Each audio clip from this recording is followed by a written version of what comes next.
Here we are exactly 8 months later since the release of Dying Light 2. Every single month so far has been quite a journey. Updates are coming out frequently, new endgame content is getting added every month and regularly updated. It sounds good on paper, but when you look at player counts, things are actually on a downward trend. So why is that? Today, we'll be going over the current state of Dying Light 2, and in celebration of 50,000 subscribers, I accidentally agreed to someone over a year ago that I would film a video inside of my refrigerator. How's it going? I hate you, Bush. But since we last spoke, a lot has changed. The biggest Dying Light 2 update was released, and no, this isn't a Dying Light 2 YouTuber type of clickbait. This is by far one of the most substantial updates that Dying Light 2 has received thus far. A new chapter agent was introduced, a huntress that wants you to do bounties and also hunt down a new Banshee variant called the Hag is finally here. The Hag is an even more threatening infected than her counterpart, can resist daylight and UV light, and also has her own little army of plague bearers, infected individuals that are almost indistinguishable from normal people, and when you kill them, they drop a toxic fog that turns nearby human enemies into infected individuals. This is where the fun begins. You see, the Hag and also kind of the volatile hive is everything that I wanted these old mutation events to be. Mutation events were introduced in the original roadmap. You may not remember them, but Tech1 did introduce elemental goons around this time. It was kind of a lazy way to do it, and the community wasn't really satisfied with it. But since then, Tech1 has learned how to deliver more meaningful content when it comes to the infected. The Hag and the Plague Bearers are a great addition to the infected pool. Me, as the player, I want to see more things like the Hag and less things like the elemental goons. There's a night and day difference when you compare the two. Because when it comes to the Hag, you can just tell that they put a lot more time and effort into offering up a variant that's worthy, more threatening, and actually feels like it has a place in the world of Dying Light 2. There are changes to the actual mechanics of this infected and how they function that give you that vibe. This infected gets no effect from daylight and UV light and literally brings more infected to you to fight. It didn't go and get a really cool shiny element added onto it and no other changes. They put effort into the Hag, and it clearly shows. I think that right there is a clear indication that Tech1 knows what worked in the past versus what didn't. Even when comparing Chapter 2 to Chapter 1, virtually every single aspect of Chapter 2 is better than Chapter 1. When Timon asked us about our thoughts and feedback for Chapter 1, one of the most requested features was a main menu bounty tracker so that we can see progress with our faction, and would also help keep things a little bit more organized and streamlined. And the Mad Lad actually did it. You can pause the game now, scroll over to the right side, and see everything related to Chapter 1, Chapter 2, and Chapter 3 when it does eventually come out. You can also see your active bounties here, how many kills you have. You can see what level you are for both the Huntress and the Night Runner. You can see what bounties they have to offer, how much time is remaining, and when the next reset is. That is amazing. In our feedback for Chapter 1, we also wanted bounties with substance, and we actually got it. Bounties feel different and they offer up a unique challenge rather than just killing infected and kind of calling it a day. We also got a refresh of Chapter 1 shop to make revisiting it more enticing. And we can't go and forget the big thing, but this update introduced the ability to pick up your arrows again.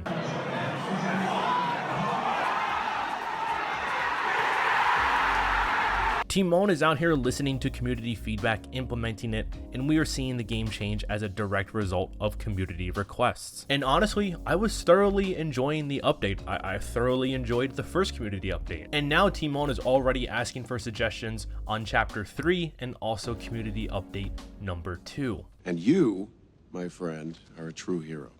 Not because of what you do for a job, but well, because of what you've overcome. Thank you.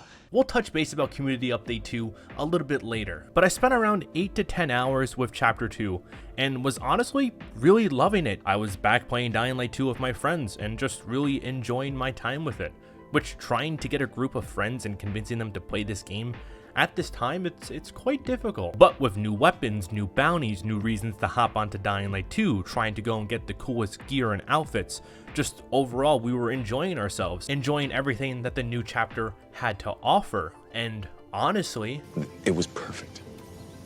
Perfect. Everything, down to the last minute details. but now you're probably wondering, Oni, there's still 10 to 20 minutes left in this video, because, oh boy, I have so much more to say. Oh shit, here we go again. The problems with Chapter 2 don't really occur to you. They start to spill out after you play it for maybe a day, 2 days. But here's the thing, it's all fixable. And I think a lot of what could be learned from Chapter 2 will put Chapter 3 into a much better place. And remember, despite how critical I am, this is all for going and making Dying Light 2 a better game. It's a game that we all enjoy and we want to see succeed. We're all working together to go and make it a truly better game. That's why this video is broken down into 3 different sections: the good, the bad, the ugly, the nightmarish stuff, the really stuff that we want to save towards the end. And before we do begin, let's get a quick message from our sponsor. So this video is sponsored by War Thunder, one of the most intense, fast-paced online PvP experiences that I've actually been enjoying quite a bit recently. It is by far one of the most realistic and tactical experiences that you can play right now for free. You can choose from more than 2,000 tanks, airplanes, helicopters, and ships, and immerse yourself into dynamic PvP battles. Every single one of these vehicles is detailed, modeled down to individual components. One of my favorite vehicles is the Stu-42G. This tank allows you to take your enemies by surprise due to its sheer power. The game just feels so incredibly satisfying when you go and land that one shell to just obliterate your enemy. And starting today, you can play War Thunder, the most comprehensive vehicle combat game, for free, available now on PC, PlayStation, and Xbox too. You can do all this by using my link down below in the description. If you use my link, you'll get a free large bonus pack with multiple premium vehicles, premium account, boosters, and much more. Again, thank you so much to War Thunder for sponsoring this video. Let's get back to it. So, let's begin with the good. Now, we kind of already spoke about some of the things that I loved in this update. The hag and bounty screen are just some examples, but there are 3 more major elements that I loved in Chapter 2. Chapter 1 changes, the rewards, and the bounties. When it comes to Chapter 1, they made sure to not leave Harper behind, ultimately adding in more endgame content for the players to have. They gave Harper a new weapon, blueprints, packs, and of course more bounties to offer. That right there should be the standard in every quality of life update that is done in Dying Light 2 moving forward. These agents need to consistently have their shops updated in order to encourage players to continuously keep revisiting them to the lengths of this change here. If the agents offer up something stale, players simply won't play it, and then everything Tech 1 has worked for kind of goes right out the window. When Chapter 3 comes out, it should be expected that both Chapter 1 and Chapter 2 agents will get the same treatment and will get updated.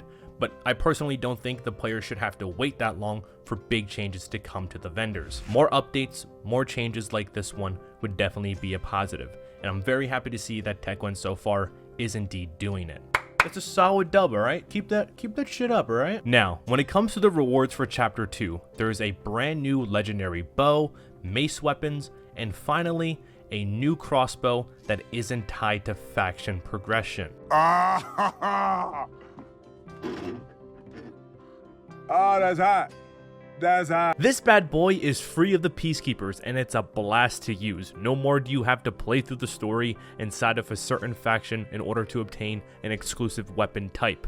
While this crossbow does a little bit less damage than the PK1, you can actually keep this weapon and any other weapons that you get from the chapters when you go on to New Game Plus, which is a massive plus. So if you want to use a weapon type that was exclusive to the Peacekeepers at one point and go on a slaughtering, murdering rampage, you can do that now. It's also hilarious when you shoot the enemies and you just watch their bodies go flying. The bows use special ammo only obtainable from her shop, which is kind of meh. I do think that ammo should be a blueprint that we can craft. I think all ammo in this game should be craftable. I can't think of any reason to not include that feature. But however, the rewards for doing the content, doing the bounties and the missions, I think are certainly worth it. I mean, just look at this outfit. I like this. This is cute. I want this inside of me. This is by far probably one of the best looking outfits in the entirety of Dying Light 2. But we also have the bounties too, the main thing you're going to be doing in order to obtain all of the rewards that we just discussed. And just to warn ya, this is where things start to go into the bad. The bounties themselves are unique. Hunt howlers with ranged weapons without initiating a chase and hitting other enemies. A chase or hitting other enemies will reset progress. cool.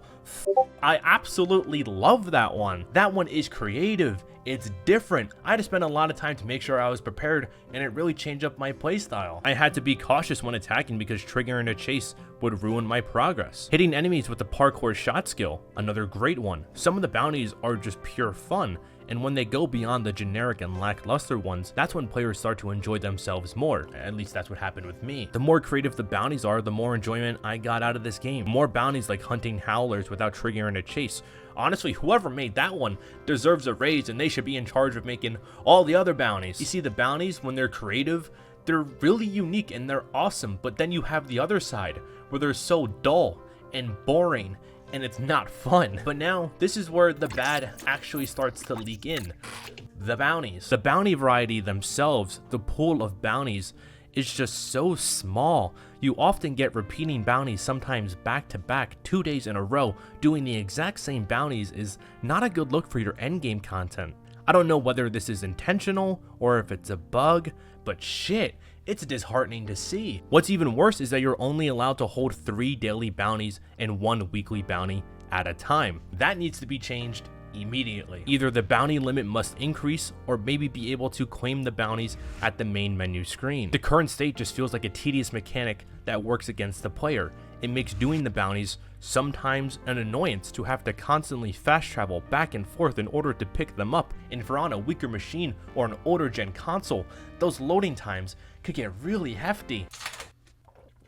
And right now you have 2 agents. You can hold 3 daily bounties between the 2. When chapter 3 comes out, we'll most likely have another agent. Each agent holds 5 daily bounties. That would be a total of 15 daily bounties and only 3 slots to choose from.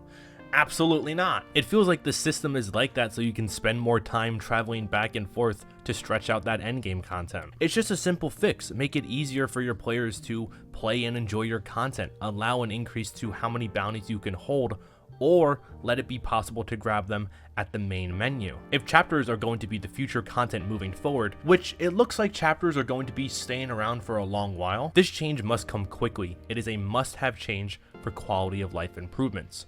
Honestly, even switching it to 6 daily bounties will go a long way for the convenience of the player. You're goddamn right. Another thing too is that with the introduction of so much gear, new weapons, a stash increase is absolutely needed. Content is just going to continue to expand. New weapons are coming. The first DLC is coming eventually.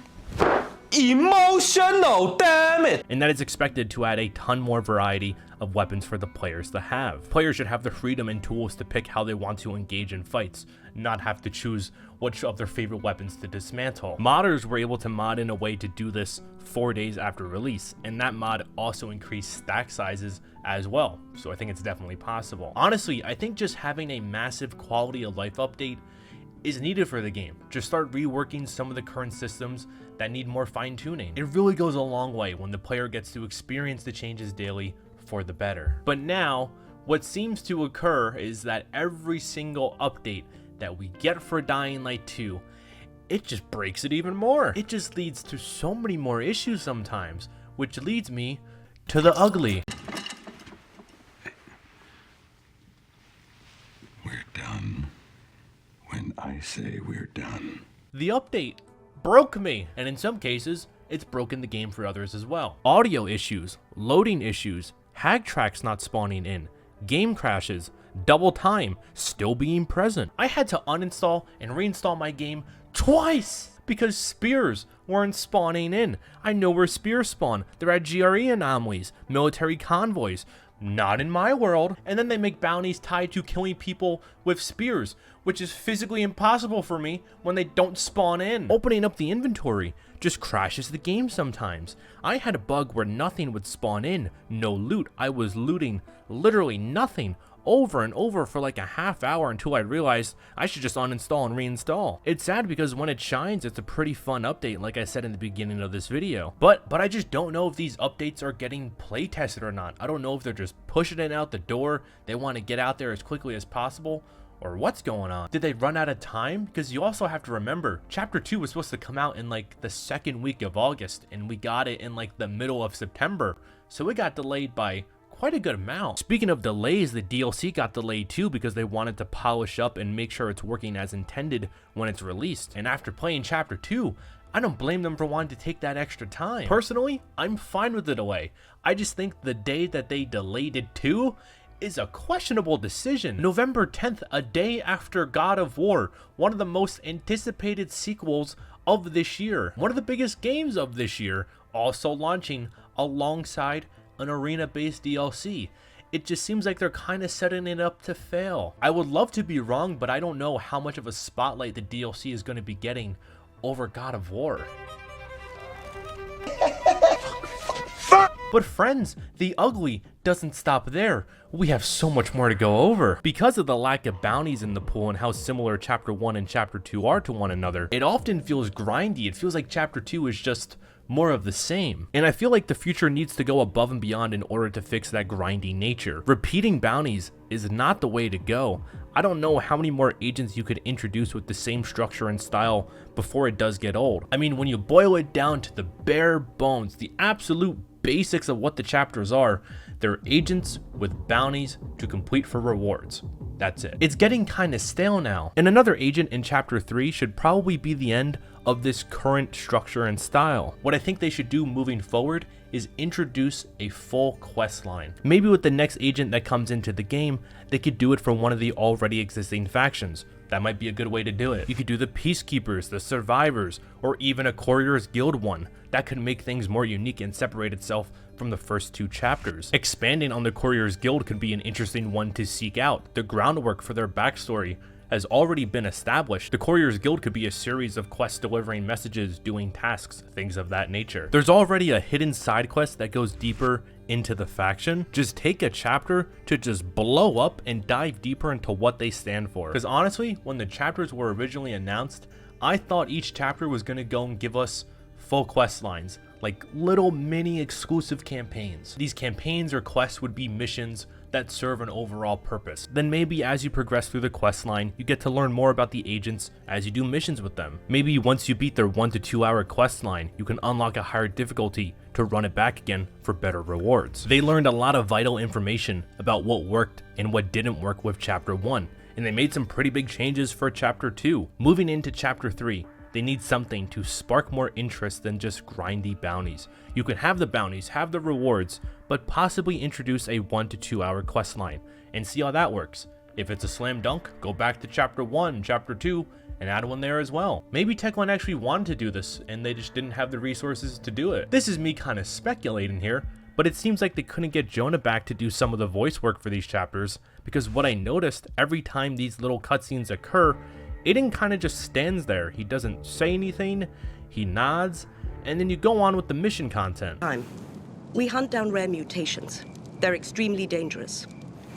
It's very out of character for Aiden to not say anything when he's presented with a new opportunity. We see chapters as a process, and the next one will make some cool turns, but we need to know more so it's exactly as you want it to be. Me, personally, to make it explicitly clear, more bounties in the pool for less repetition to occur, and also offer up a full quest line for these chapters. If chapters become that, I think they'll be perfect. Then as time goes on, you could introduce agents from other factions and build up something that's even more grander. Then when the time comes, if you want to see which way to take the DLC, you now have a list of characters that you can go and pull from to create more engaging and meaningful stories. This might be a weird comparison, but kind of think like Destiny. When the game first launched, they had 3 Vanguard characters, one for Warlocks, Titans, and Hunters. They were kind of just empty shell of characters in the beginning with no personality, but when you go and compare it to what they have now, to what they build towards over the years, they're so much more fulfilling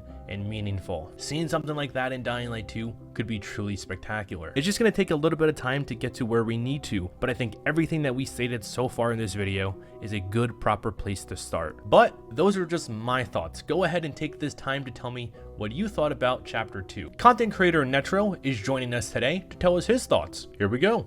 Hello everyone, Netro here. Thank you Oni for having me today. So, let's talk about one thing I liked and disliked about Chapter 2. Starting with the thing I liked, which is weapons. To be honest, I had high doubts with the weapons that got introduced, especially the Chinorashi katana that was announced before Chapter 2. They surprised me with the amazing design and the red electricity effect. The weapon damage is also very good, 600 plus damage each time you claim it, and it comes with the spark and bleed mods. The best thing about it is the katanas now have their own special attack animation, and it's probably the best attack animation in DL2 in my opinion. How can we get past probably the most OP weapon in the game, and that is the ballista bow. Honestly, this bow can be so deadly that it can 2-shot goons and 1-shot volatiles with an arrow to the head. Arguably, it's even more powerful than a 2k damage spear, but the trick here is you have to fully charge it. Plus, every arrow has an impact effect. Also brings me to the thing I disliked in chapter 2, and that is the repetitive grind. The fact that Techland lowered the points you get from doing bounties from 400 points to 200 points in both chapters just says that the grind has become worse, instead of maybe actually making an effort in adding items past level 10. Not to mention the boring grind you have to do each time you do elite missions just to get one token. Elite chapter 2 now requires more time to finish each try. Quick thing Techland can do maybe is deliver ways to get Shinzu and Harper tokens, for example. Each bounty you do gives a token, so it can justify how every item, weapons and outfits costs a lot of tokens, alongside another grind which is mutation samples. I hope Techland will change these points and expand the chapter's reward system. They need to come up with a lot more interesting idea instead of time trials missions. That's all I had to say. Thank you guys for listening. Special thanks to Oni for having me today, and back to you, Oni. But bam, chapter 2 discussion done. Wash your hands, we're done, throw it out the window, let's move forward. Like I said earlier, I think one huge meaningful quality of life update is needed, like a 2.0 type of update. An update that just reworks animations, fixes the ragdolls, and the gore is in order. This could potentially be community update number 2. Community update number 1 in previous updates are direct responses to community requests. I mean, look back at it. We complained about dark zones during the day not having volatiles, and look what happened.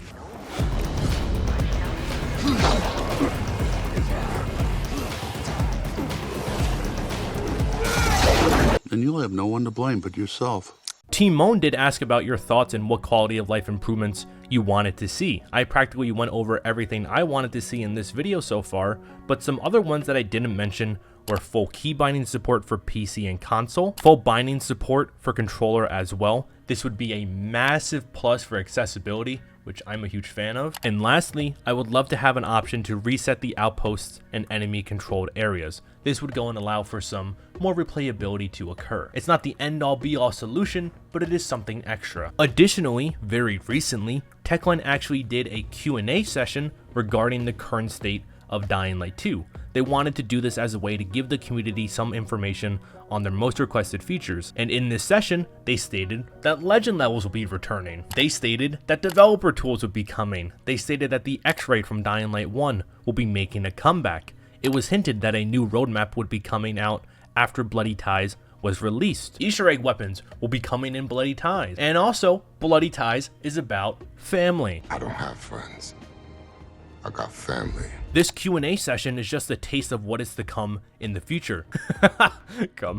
Timon did say that stats, personal stats that track your kills, achievements, and all of that jazz is at the top of the list for the update. And this is another one of those times where our fingers need to be crossed and hope that Techland delivers. We need to hope that when community update comes out, it doesn't break the game. Hopefully they go and spend more time playtesting it before they go and push it out there. What you will also notice is that they are slowly making this game more and more like the original Dying Light, which that's up to you how you want to interpret, whether it should have been like that from the start or they're backpedaling now, are some of the arguments that I keep seeing. But you'll see that they're taking major features from the original Dying Light, things that made it so successful, and adding it into Dying Light 2, particularly the legend levels and also the developer tools. The X-ray system that we mentioned earlier is just an added bonus. But on the topic of developer tools, Techland is trying to find ways to implement mods that are created on PC to be ported over to the console so that no one is left behind. And honestly, if they're able to achieve that, it will be a huge game changer for the future of Dying Light 2. Giving the community the tools to develop content will ease up on some of the stress and pressure that Techland may be facing. Some of the stuff that we mentioned may make its way into community update number 2 or come way after. Don't take this as a confirmation that it's coming pretty soon. Community update number 1 set a great standard and expectation on what is to come, and hopefully the second one follows that as well. My good friend BGA actually had a request of his own that he would love to see come in the next update. Here he is. So OniZombies asked me what is that one thing that I want added in the next community update. Well, honestly, there is a lot of things, but for now, I would only mention 2 of them. First, I would like to discover some blueprints around the world. Blueprints for weapons or modifications. You know how in Dying Light we would find these random blueprints in the most random locations? I feel like that should make a return in Dying Light 2. Like, let us just discover these blueprints around the city of Villador. And to upgrade these blueprints, we already have craftmasters, so it won't be an issue. In fact, why don't we get a blueprint for the DLC weapons? Instead of redeeming the weapons from the stash, just give us the blueprint and let us craft it using another base weapon. Just like the first game. The second thing is a minor change that is again missing from Dying Light 2. If you have played Dying Light 2 enough, you would have easily noticed this. Why don't we have traders roaming around the city? I mean, I have never encountered any trader outside the safe house. Now in the first game, you did find these random traders selling limited time items, and in fact in the following, they were even on the watchtowers selling stuff. So again, I feel like this should return back in Dying Light 2. And for now, that will be it. Thank you Oni for this opportunity, and Dying Light community, you guys are awesome. Peace out.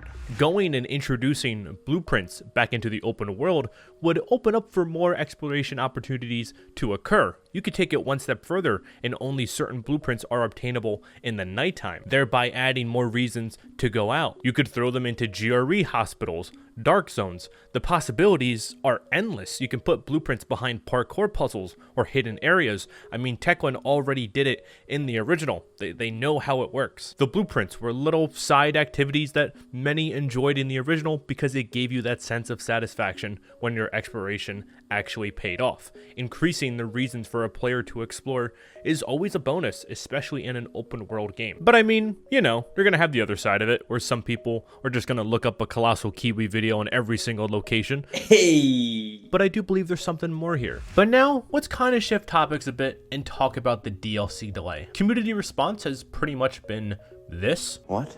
How can you do this? This is outrageous. It's unfair. Some people are accepting of the fact, but community response has been pretty much mixed. The DLC was supposed to be released in June, then it got delayed to September, then October, and now November. So expectations for this DLC are pretty high. And the question that now begs, is it going to be good? It was delayed for bug fixes and extra polishing, and if on day one it's not working as intended, it's going to be very disappointing. Delaying a product hurts, it's upsetting, but if it leads to a better game and a more satisfying experience, then I think we can all agree that it's worth it. However, if a product is delayed and it fails to be a complete full product, if it's delayed and it's broken on release, a buggy mess, co-op doesn't work, then it's saddening. Which, mind you, that's kind of how the base game of Dying Light 2 was. Delayed and delayed to only release in a half-complete state, littered with bugs and an unplayable co-op. AussieGG had some pretty good insight to share on the DLC delay.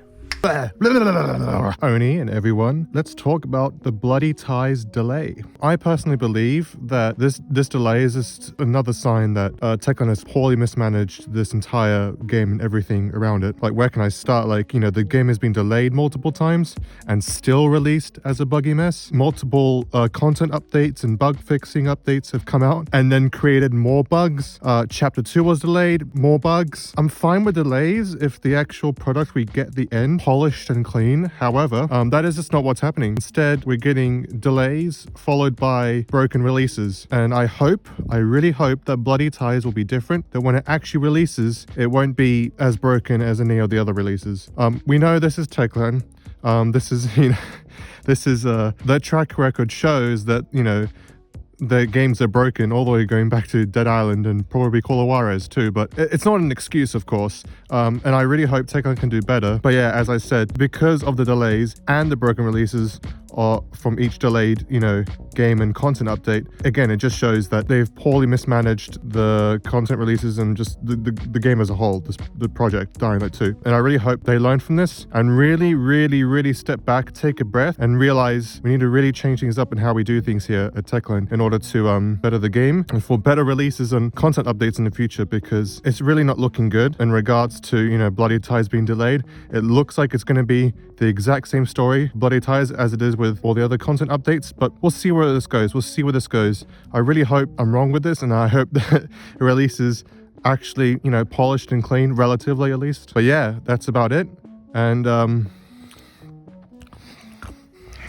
Aussie's not wrong. There have been so many delays, and it seems like every time a new update comes out, it creates more problems and more bugs. If the delays led to more polished results, less bugs, then the delays would be justified. Typically, that's why things get delayed. But from what Aussie has expressed, that's not really the case here when it comes to Techland. Techland wants Dying Light 2 to be successful. We want Dying Light 2 to be successful. Everyone wants Dying Light 2 to be successful. Right now, my main concern is the first DLC. Is it going to be good? The original Dying Light set the highest of expectations for future installments, and so far, we're still waiting for something to recapture what made the first one so special. Dying Light 1 had a charm to it, a feeling that is simply just missing from the sequel, like a lack of satisfaction. And as the game continues to struggle on what it wants to be, does it want to be a realistic inspired modern Dark Ages set in a post-apocalyptic world, or does it want to be this fun arcadey game with vibrancy that doesn't take itself too seriously? Dying Light was so successful because it was grounded, it knew what it was and wasn't afraid to embrace it.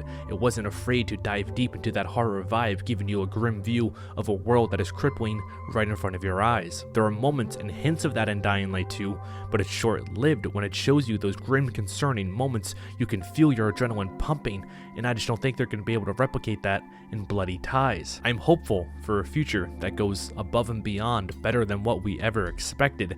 Maybe it's going to be something that we were shown so many years ago, but it feels like every step, every change and update just feels like they're trying to play catch up on what should have already been there from day one. Every time you log in, it's like a game of Russian roulette. Has the new update broken things, or are we finally at a place that we remember? Are we finally going to be able to relive the experience and the essence that was captured in the original? It's going to take some time, but I do think we will get there eventually. Once again, thank you so much to War Thunder for sponsoring this video. You can download it now on PC, PlayStation, and also Xbox by using my link down below. If you do so, you'll get a free bonus pack with premium content such as vehicles, an account, boosters, and tons of more goodies.